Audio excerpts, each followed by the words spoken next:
మమ్మల్ని అతి మిక్కిలిగా ప్రేమించిన దేవానికి వేలాది స్తోత్రం ప్రభా. ఎవరికి లేని యొక్క ధన్యత ప్రభా నాకు అనుగ్రహించిన విధానం కొరకు నీకు వేలాది స్తోత్రం ప్రభా. మీ యొక్క కృప, మీ యొక్క ప్రేమ ద్వారా ప్రభా ఈ యొక్క కుటుంబీకులు ఎంతగానో మమ్మల్ని ప్రేమించి ఆహ్వానించిన విధానం కొరకే స్తోత్రం ప్రభా. ప్రభా ఈ యొక్క ఇంటికి మేము శుభం కోరుతున్నాం.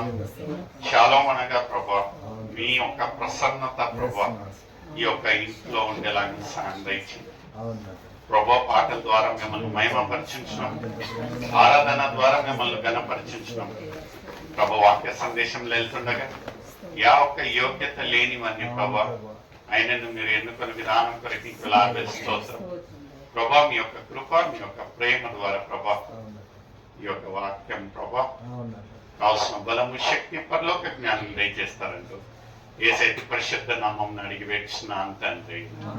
ఆమేన్. హల్లెలూయా. దేవునికి స్తోత్రం కలుగును గాక. ఈ యొక్క హిస్ గ్రేస్ మినిస్ట్రీస్ తరఫున మళ్ళీ వ్యక్తిగతంగా మా యొక్క కుటుంబం తరఫున, నా తరఫున అమ్మగారికి వందనాలమ్మా.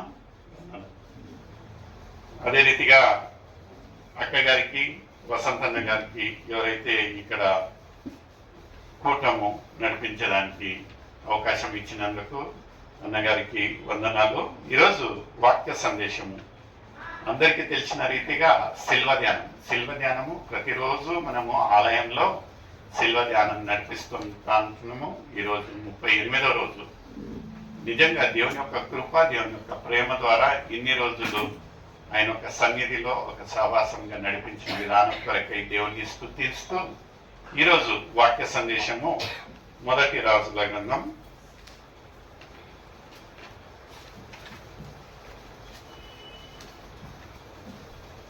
1 కింగ్స్ 9వ అధ్యాయము 3వ వచనం.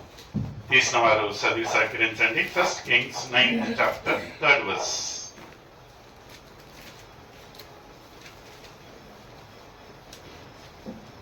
అతనితో ఇలాగా సెలవిచ్చెను, నా సముఖమందు నీవు చేసిన ప్రార్థన విన్నపములను నేను అంగీకరించి దేవునికి స్తోత్రం కలుగును కాక.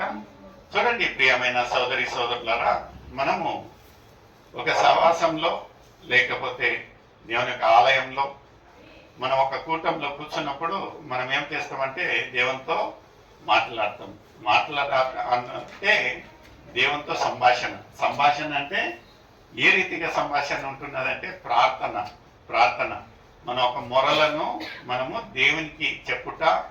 ఈ యొక్క విధానాన్ని ఏమంటారంటే ప్రార్థన అంటారు. The only means of conversation to God is through prayers కదా. ఇక్కడ ఒక ఎంత చక్కగా, ఎందుకంటే మనము ప్రేయర్ చేస్తా ఉంటున్నాము, ఆ ప్రేయర్ ఎక్కడికి పోతా ఉంటున్నదో మనకు తెలియదు. ఇక్కడైతే మైక్ ఉంటున్నది, 4 గోడలు ఉంటున్నాయి. మైక్ లేనట్టుగా అయితే ఇక్కడనే ఉంటున్నది మన ఒక స్వరము. మనం మైక్ ఉంటే కొంచెం దూరము. అయితే మనము ప్రార్థించేటప్పుడు మనలో ఒక ఆలోచన ఏముంటున్నదంటే, నేను ప్రార్థిస్తా ఉంటున్నాను, నా మొరలు ఎక్కడికి వెళ్తా ఉంటున్నాయి అంటే, ప్రియమైన సోదరి సోదరులారా, ఇక్కడ లేఖనాలు ఎవరు మాట్లాడుతూ ఉంటున్నారంటే స్వయంగా దేవుడే ఈ యొక్క మాటలను పలుకుతూ ఏమంటా ఉంటున్నాడండి. మరొకసారి చదవండి. నా సముఖమందు నీవు చేసిన ప్రార్థన విన్నపములను నేను కాదండి, ఆలయంలో పాస్టర్ కాదండి. ఎవరు అంగీకరిస్తారంట? దేవుడు అంగీకరిస్తాడు మన మొరలను. మనం ఎప్పటికీ నాకు ప్రార్థన రాదని కొంతమంది అంటారు, బ్రదర్ ఓపెనింగ్ ప్రేయర్ చేయండి అంటే, వద్దులే బ్రదర్ నాకు రాదు అంటారు. చూడండి, ప్రార్థన అనే ఒక క్రియ ఏముంటున్నదంటే దేవునితో మాట్లాడతాం. చూడండి, మనం బాధ, వేదన, రోదనలో ఉన్నట్లయితే దేవుని దగ్గరికి వచ్చి డ్రామా టైప్ మనము మాట్లాడి చేత కదా.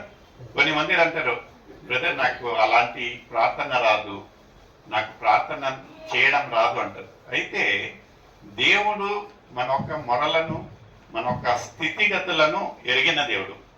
ఆయనకు మాటలతో చెప్పాల్సిన పనే లేదు. మనము ఆయన యొక్క సన్నిధిలో మోకరించితే చాలు, ఆయనకు అర్థమవుతుంది నా బిడ్డకి ఏం కావాలి, నా బిడ్డకి ఏం కొరత ఉంటున్నది, ఎందుకు ప్రలాపిస్తా ఉంటున్నాడు, ఏముంటున్నదని ఆయనకు బాహాటంగా తెలుసు. అయితే మనం ఏం చేస్తామంటే కొన్నిసార్లు సాకులు. అయితే ఇక్కడ లేఖనాలలో దేవుడు ఏమంటా ఉంటున్నాడంటే నీ ప్రార్థన నీ మొర నాకు తెలుసు, నాకు తెలుసు. మనము దేవుని యొక్క సన్నిధిలో రావాలనే గాని, దేవునికి మొర పెట్టాలనే గాని దేవునికి సమస్తము తెలుసు. ముందు చదవమ్మా. నా నామమును అక్కడ సదాకాలముండుటకు నీవు కట్టించిన నీ మందిరమును పరిశుద్ధపరచుచున్నాను. నా దృష్టియు నా మనసును ఎల్లప్పుడూ హల్లెలూయా. ఎంత గొప్ప మాట, హల్లెలూయా చెప్దామా? హల్లెలూయా. ఆయన ఏమంటా ఉంటాడంటే ఎల్లకాలము నా ఒక్క దృష్టి, నా ఒక్క మనస్సు మన పట్ల ఉంటున్నదంట. మనం అనుకోవచ్చు క్రైస్తవులు ఇన్ని మంది ఉంటున్నారు, నేను ఒక పాపిని, నేనంత ఉన్నత స్థాయిలో లేను, నాలో ఏమంత అర్హత ఉంటున్నది, దేవుడు నా పక్షాన్ని ఎందుకుంటాడు, నా పట్ల ఎందుకుంటాడు, నా మొర ఎందుకు ఆలకిస్తాడంటే దేవుడు ప్రత్యేకులకు చెప్పే మాట ఏమంటున్నాడంటే నా ఒక కనులు, నా ఒక మనసు ఎప్పటికీ మీతో ఉంటుంది. హల్లెలూయా. ఎప్పటికీ మనం ఏకాంతంగా నేను ఒంటరి వాణ్ణి, నా ప్రార్థన యోలింటారు అనే ఒక సంశయమే ఉండదు. ఎందుకంటే ఇక్కడ లేఖనాలలో చెప్పిన రీతిగా దేవుడు ఏమంటా ఉంటున్నాడంటే ఏమంటున్నాడండి, నా ఒక కనులు, నా ఒక ఇక్కడ కూర్చుంటండి, కూర్చో ఏమంటా ఉంటున్నాడంటే నా ఒక కనులు, నా ఒక మనసు ఎప్పటికీ మీతోటే ఉంటుంది. హల్లెలూయా. మనం ఎప్పటికీ సంశయపడకూడదండి, మనం ప్రార్థించాలి, మన మొరలను ఆలకించాలి. దేవుడు అక్కడ ఉంటున్నాడు, వింటా ఉంటున్నాడు. ఎందుకంటే ఇక్కడ ఎవరంటే దేవుడే చెప్తా ఉంటున్నాడు ఎలాంటి ఒక ప్రార్థన అంటే మనస్ఫూర్తిగా విరిగి నలిగిన హృదయాలతో మనం వచ్చినట్లయితే ఆ రోజు అక్కడ ధనవంతుడు సొంకరి దేవుడు ఎవరికి ఆలకించాడండి? ఎందుకు? ఆయనంటే జల్లన డబ్బులు సంచి అన్ని తెచ్చి నేను ఇంత ఉపవాసం చేస్తా, ఇంత అధికారం అంతా చెప్పినట్లయితే మనమైతే ఎవరిని ఆలకిస్తామండి? మనమైతే సహజంగా లోకరీతిగా ఎవరు ఉన్నతంగా ఉంటున్నారో, ఎవరు ఒక హోదాలో ఉంటున్నారో వాళ్ళని మాత్రమే మనము ఆదరిస్తాం. అయితే దేవుని ఒక మనస్తత్వం చూడండి. మనస్తత్వం ఎలాంటి ఒక మనస్తత్వం అంటే దీనులను తగ్గించుకుని వాళ్ళను. ఎందుకంటే ఆయన ఏమంటా ఉంటున్నాడు ఒక విషయంలో, పరలోక రాజ్యం ఎవరికి చెందిందంటే యేసయ్య ఎంత గొప్ప ఉపమానం ఏమన్నాడంటే ఒక చిన్న పిల్లని ఎత్తుకొని ఏమంటున్నాడంటే మన మనస్తత్వం ఎలా ఉండాలంట? చిన్న పిల్లల మనస్తత్వం. వాళ్ళకి ఏ ఒక్క కపటం ఉండదు, కచ్చా ద్వేషం ఉండదండి, ప్రేమ గుణం, క్షమించే గుణం. అలాంటి మనస్తత్వం ఉంటే మాత్రమే దేవుని యొక్క రాజ్యం చేస్తాం. మనం ఒక దేవుని రాజ్యం చేయాలంటే మన మనసు ఎలా ఉండాలి? చిన్న పిల్లల. ఈ యొక్క లోకరీతిగా కచ్చా ద్వేషము, కోపము, క్రోధంలో ఉంటే మనం దేవుని యొక్క సన్నిధిలో చేరలేము. ముందు నేను పోయిన వారము చెప్పిన ఏప్రిల్ 7వ తేదీన 7వ సంఖ్య గురించి చెప్పాను. 7వ సంఖ్య అంటే సంపూర్ణమైన, పరిపూర్ణమైన ఒక సంఖ్యగా. ఎందుకదా అదే బైబిల్లో సుమారుగా 700 మార్లు ఆ ఒక సంఖ్యను వాడి ఉంటున్నారు. ఈరోజు నేను ఆ ఒక విషయం కాదు, ఈరోజు 7 వాగ్దానాలు దేవుడు మన పట్ల, మన యొక్క జీవితాలకు ఆత్మీయంగా బలపరిచేదానికి ఒక 7 వాగ్దానాలను గురించి నేను ఇక్కడ మాట్లాడబోతా ఉంటున్నాను. ఏముంటున్నదంటే ఫిలిప్పీలకు రాసిన పత్రిక 4వ అధ్యాయము 13వ వచనం. ఇది వాగ్దానంను చేసి నెరవేర్చే దేవుని ఒక మాటలో నేను మాట్లాడేది. ఏమంటున్నదంటే ఆయన వాగ్దానం చేశారంటే దాన్ని నెరవేర్చే దేవుడు. నన్ను బలపరచున వాని ఉందే నేను సమస్తము చేయగలను. చూడండి, మనం ఏమైనా చేయాలంటే మనకు ఆ ఒక సమర్థం ఉండాలి, మనకాడ ఒక కెపాసిటీ ఉండాలి. నిజంగా మనం ఏమంటామంటే దేవా నేను బలహీనుని కనుక నన్ను బలపరచు. ఇక్కడ మనల్ని బలపరిచే వాళ్ళు ఎవరంటండి? ఎవరు? యేసుడు. దేవుడు ఇక్కడ లేఖనాలలో ఎంత చక్కగా, మరొకసారి చదవండి అమ్మా. నన్ను బలపరచువాని వాని యందు నేను సమస్తమును సమస్తం అంటే ఏంటండి? సమస్తం అంటే అన్ని. నేను ఫలాన్ని ఉరకగలను, లేకపోతే మాట్లాడగలను, బోధించగలను, కార్యాలు చేయగలను, అద్భుతాలు చేయగలను, సమస్తము. అయితే మనల్ని ఆ సమస్తము చేయగలిగే సమర్థునిగా మార్చేది ఎవరంటే యేసు దగ్గర ఉన్నట్లయితే, సిలువ మనలో ఉన్నట్లయితే ఆ ఒక విలువ అనేది ఉండదు. ప్రియమైన సోదర, ఎలా ఉంటున్నది మన ఒక ఆత్మీయ జీవితం? ఎలా ఉంటున్నది? మనం ఎప్పటికీ బలహీనులమని ఎప్పటికీ అనుకోకూడదండి.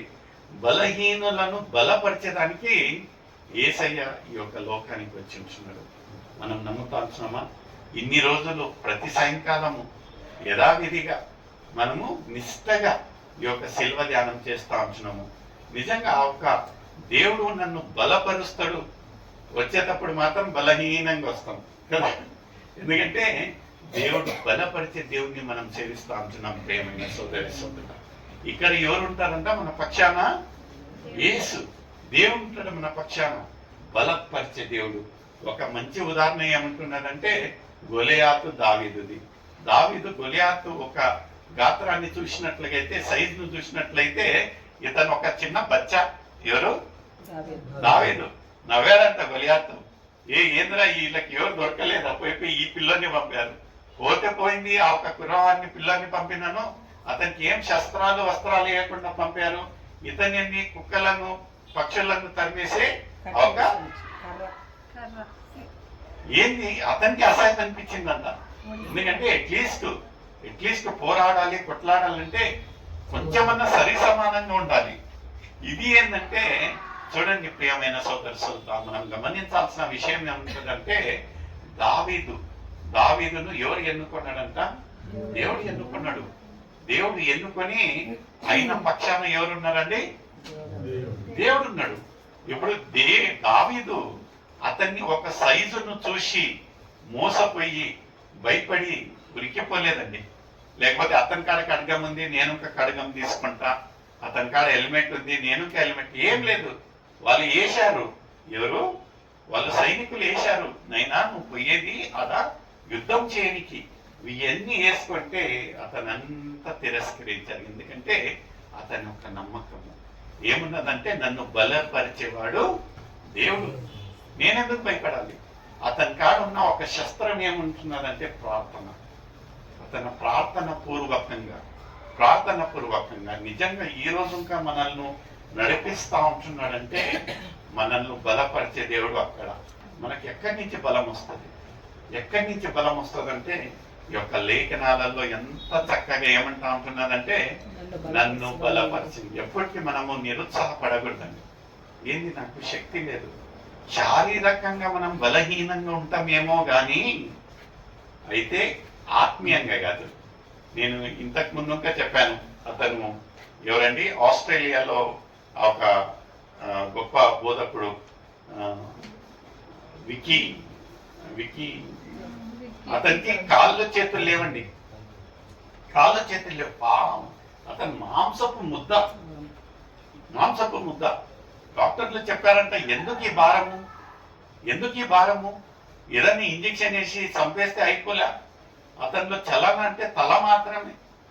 అయితే దేవుడు అలాంటి ఒక వ్యక్తిని ఎంత బలంగా వాడుకుంటా ఉంటున్నాడంటే యూట్యూబ్ ఆయన ఒక సాక్ష్యం ద్వారా మనం దేవుని సేవలో రావాలా, దేవునిలో బలపడాలంటే మనకు అన్ని చక్కగా ఉండాలని ఏం లేదండి, ఏం లేదు.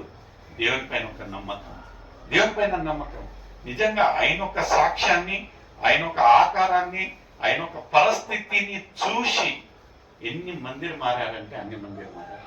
ప్రియమైన సోదరుల, ఆ రోజు ఇప్పుడు ఇంకా ఆయనను ప్రేమించే దేవుడు నిన్ను నన్ను ప్రేమిస్తా ఉంటాడు. హల్లెలూయా. ఎంత గొప్ప వాగ్దానం చూడండి. మనం ఎలా బలపడాలంటే మనల్ని బలపరిచే దేవుడు, మనల్ని బలపరిచే దేవుడు ఎవరంట? యేసయ్య అంటున్నాడు. రెండోదిగా మనం చూసినట్లయితే నిర్గమ కాండము 14వ అధ్యాయము 14వ వచనం. Book of exodus 14th chapter 14th verse. యెహోవా యెహోవా మీ పక్షమున నీ పక్షాన యుద్ధం చేయను, మీరు ఊరకే ఉండవలెను.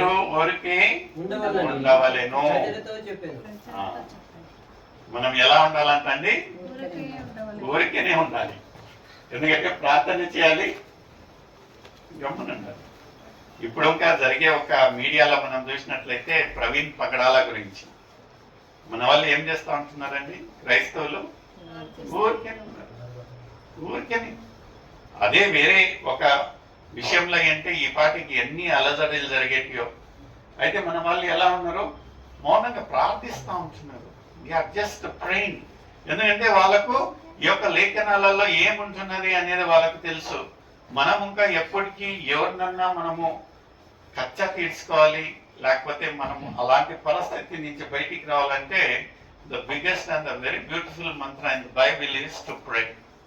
ఏం చేయాలంటే ఊరికే ఉండాలి. దేవుని పైన భారం వేసి దేవుడే చూసుకుంటాడు కదా. ఏం చెప్పాలి? దేవుడే చూస్తాడు. నిజంగా ప్రియమైన సోదరి సోదరుల, ఒక చిన్న ఉదాహరణ చెప్తానండి. ఇది జరిగిన ఒక విషయం. ఇంతకు ముందుగా నేను చెప్పానో లేదో నాకైతే తెలియదు. ఐగుప్తు ప్రాంతం అంటే ఈజిప్ట్ లో ఒక భార్యాభర్తలు ముస్లిమ్స్ అంటే మహమ్మదియన్స్ ఉన్నారు.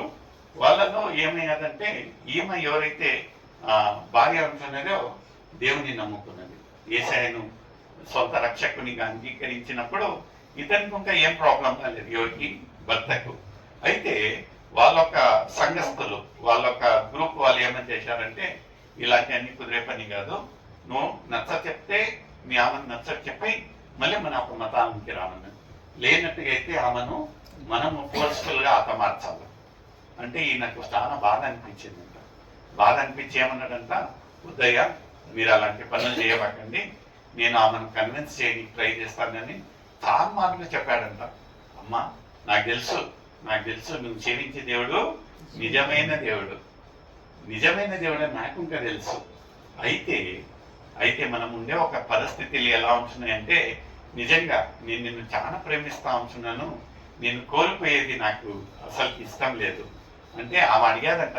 ఎందుకు ఏమైంటున్నదంటే, ఏం లేదు, ఈరోజు మన ఒక సంఘంలో మన ఒక అందరు తెలిసిన వాళ్ళు ఏమన్నారంటే, ఇన్ కేసు నువ్వు తిరిగా మన దీనికి రానంతగైతే నిన్ను హతమార్చాల్సి వస్తుంది అంటే ఆమె చెప్పిందంట, చూడు నేను ఇంకా తిరిగా రావడం అనేది అసాధ్యం.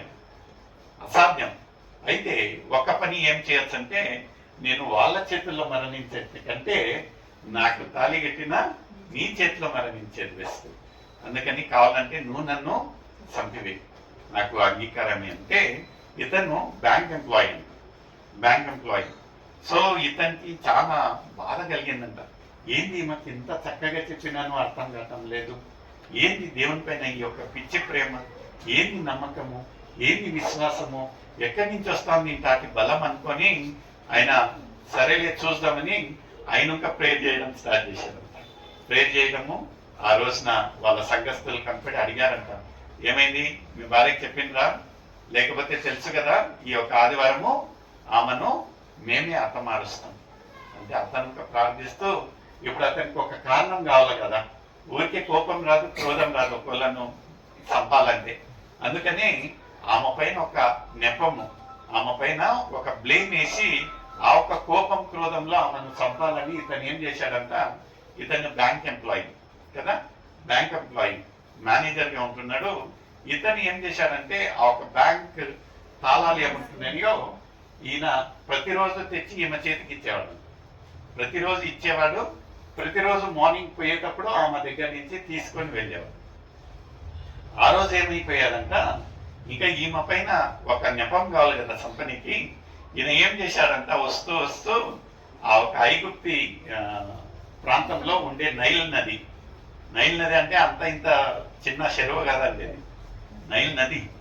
అలాంటి దాంట్లో ఏం చేస్తాడంటే, ఈ యొక్క చావి ఎక్కడన్నా పెడితే దొరుకుతుందేమని ఆ ఒక చావిని ఏం చేశాడంట, నైల్ నదిలో Sing unto the Lord a new song, because the kingdom of heaven belongs to the kids.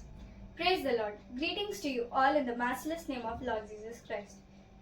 As you all know, that His Grace Ministries have conducted singing competition season 1 and season 2.